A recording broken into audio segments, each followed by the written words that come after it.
Hello, my name is Joe Stanley. I'm from the United States.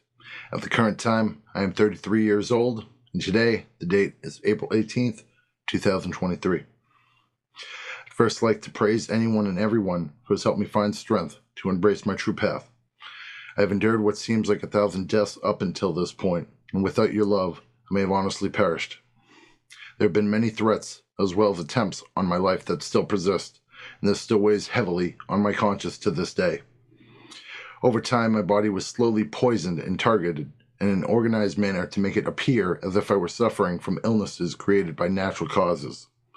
I have also received multiple threats that included coordinated frame jobs and smear campaigns, and a few have actually occurred in my real life to a degree.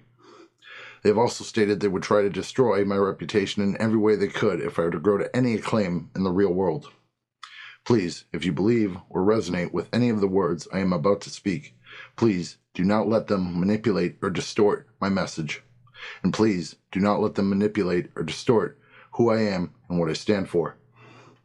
And lastly, if you're listening to my words right now, please listen to them in their entirety, even if it takes multiple viewings. The following message in this video is intended to raise global consciousness and evolve the spirit of the human beings that inhabit and live here on our home, the Earth. I am by no means perfect, and I am not exempt from giving in to temptation in its various forms. I'm a man who has had to fight hard for my sanity and peace of mind. I do live in the Western world, so my cultural and social background is rooted in the Western world, but this does not change the strength of the words that I am about to speak in any shape or form. I hope my words can serve you as medicine, knowledge, guidance, and love. I would also preface this by saying you may not like some of the things I have to say, or even strongly disagree with them. Know that I am not an arbiter of truth. I am merely trying to steer us towards the truth. So are we born inherently good or evil? What is the nature of evil? What is the nature of love? Do they both dwell inside each and every one of us? Is how we handle and fight this battle in our spirit what defines us. I believe we are born inherently good, but I believe we are then quickly steered away from the correct path at an early age and conditioned in a negative and inhumane way as we mature. I believe we do not yet fully understand the true nature of good and evil. I do believe both good and evil dwell inside each and every one of us. And I do believe that how we handle this fight inside our spirit is what defines us. And I believe it is our obligation and duty to fight evil at all costs. As I speak, we are still coping from the aftermath of a worldwide pandemic. There is a major conflict that has been in progress between Russia and Ukraine that climbs in casualties every day. And sadly, less publicized, especially in the United States, there are at least 20 countries in despair, from Myanmar to Colombia to the Philippines to Yemen. If you live in the Western world, you have witnessed political, religious, cultural, and social affiliations divide us so deeply that it is hard to look anywhere without seeing some sort of hostility or toxicity.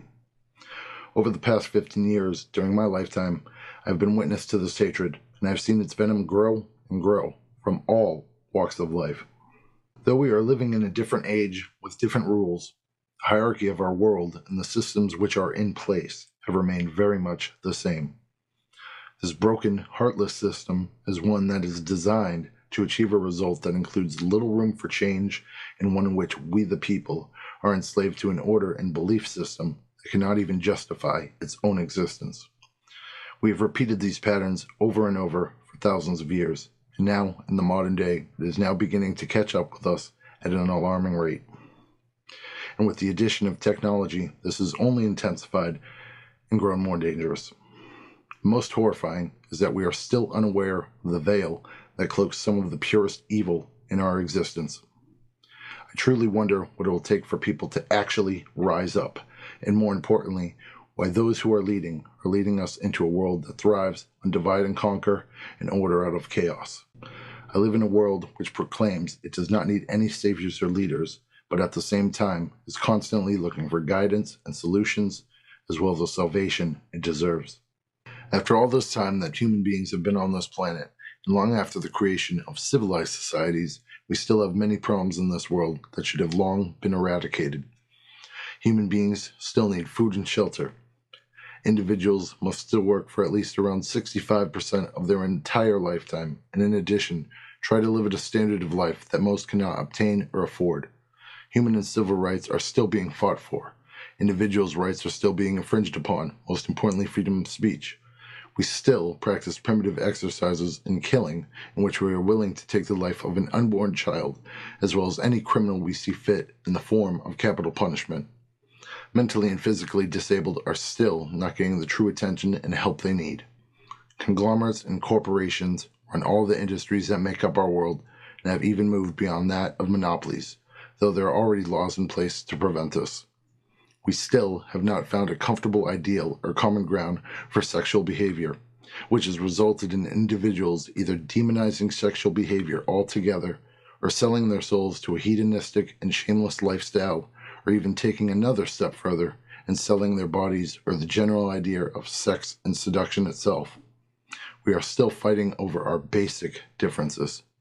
There is a rise in anti-white sentiment and continued hatred toward Black African Americans, American Indian or Alaskan Natives, Asians, and Native Hawaiian Pacific Islanders. Many others are still persecuted based on religion or stigmas attached to those religions.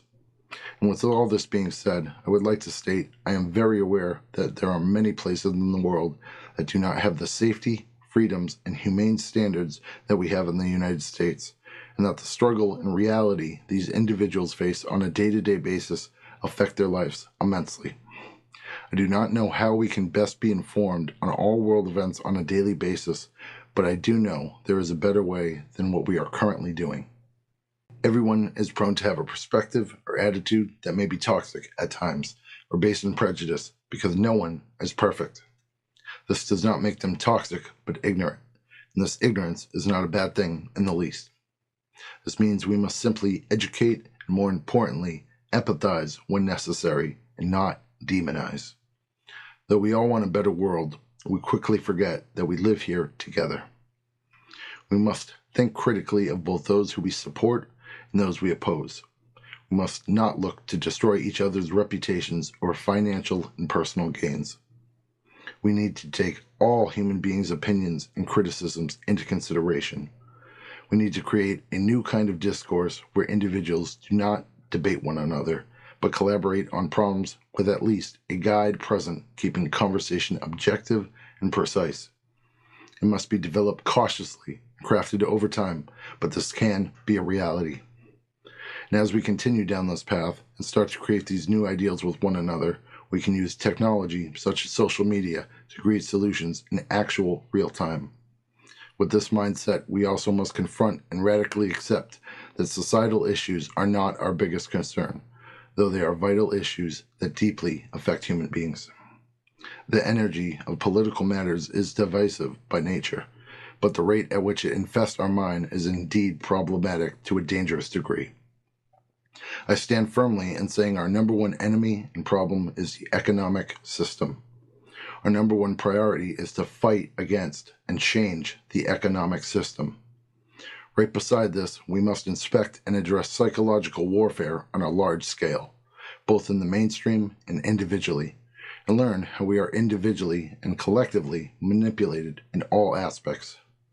Psychological warfare is crafted from occult practices and government experimentation and has existed in some form or another since civilization started evolving in the early stages. This is done through several different processes of conditioning and programming, and we still practice these barbaric procedures to this day. Even worse, we are still trying to better understand the brain, how it can be hacked, and even reprogrammed. And while ingesting this information, I asked you to question whether or not these psychological experiments have been happening on our streets for at least the past 25 years without our knowledge. As it stands, there were over 600 mass shootings in the United States alone in 2022. I also asked the question, why do we have no empathy for these lost souls who are victims and products of their environment? We need to start embracing and helping outcasts and outliers find their path. That is the only solution to this mayhem and violence, period. Presently, we face issues with both mental and physical digital innovations, as well as new emerging AI and AGI systems that are entering our world. Though conversations of concern are starting to emerge, we still have not addressed how potentially dangerous exactly these systems really are, and how even a small, insignificant digital error could end our world in the blink of an eye.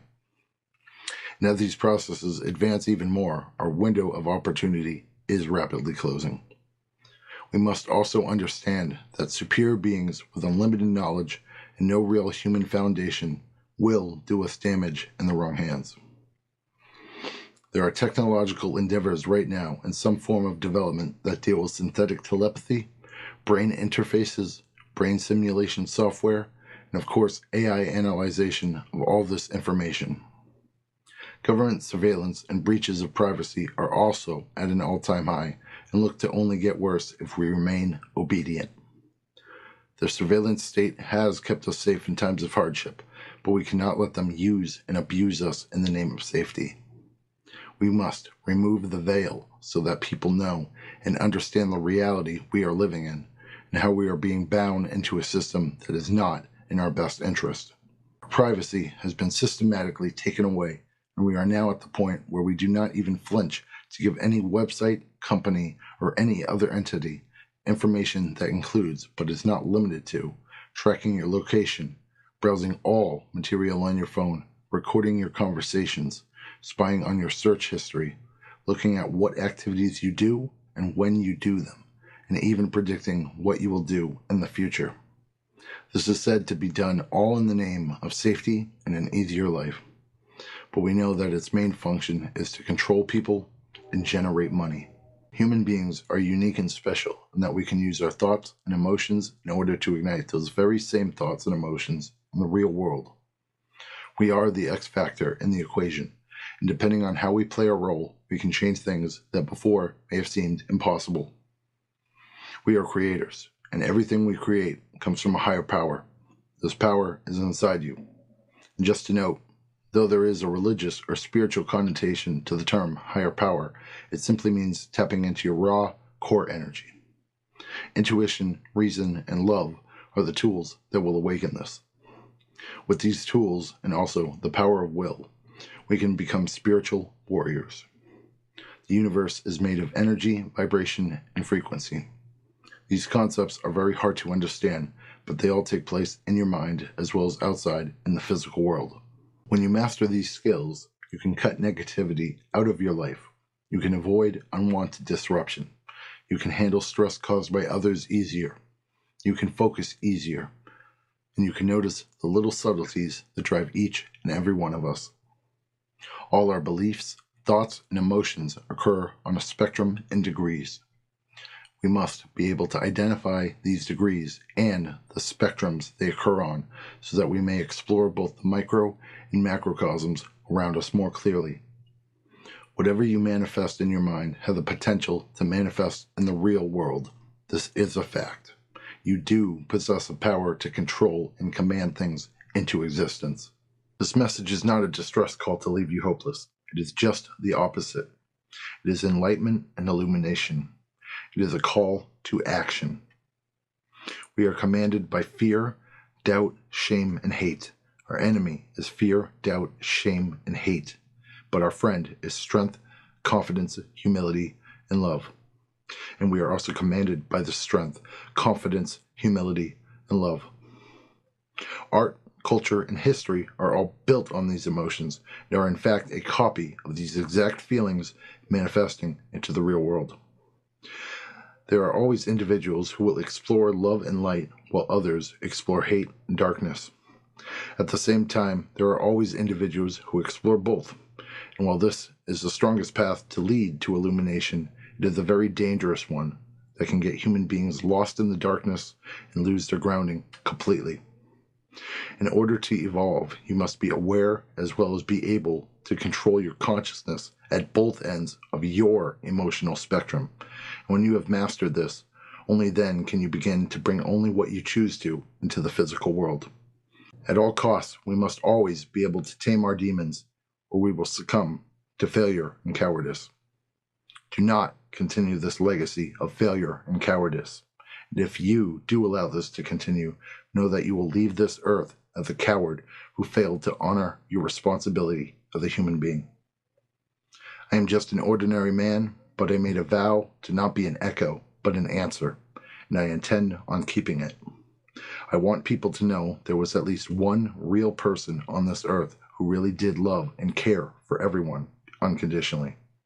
That there was one person who truly cared about the world more than himself, and that this person believed in this so much they tried to dedicate their whole life to it. I will try to be a compass to all. I will try to be a light for all those in the dark. I will try to represent the love we were meant to possess, and I will try to be a representation and embodiment of everything we can become. I understand the weight of uncertainty and the weight of all the evil that occupies this world. I understand that there are risks involved. But we are all capable of wielding an all-seeing eye. We are all capable of evolving. Everyone can be forgiven and everyone can change. And when we choose to fight, our spirits will be protected. We can be victorious from this point forward. If you want to see change, you must realize the bigger the dream, the bigger the sacrifice. We can accomplish anything, but we need to act in order to do so. We need to sacrifice significantly more than we are currently doing. So I make a declaration of not war, but love, and I beg you to heed my call.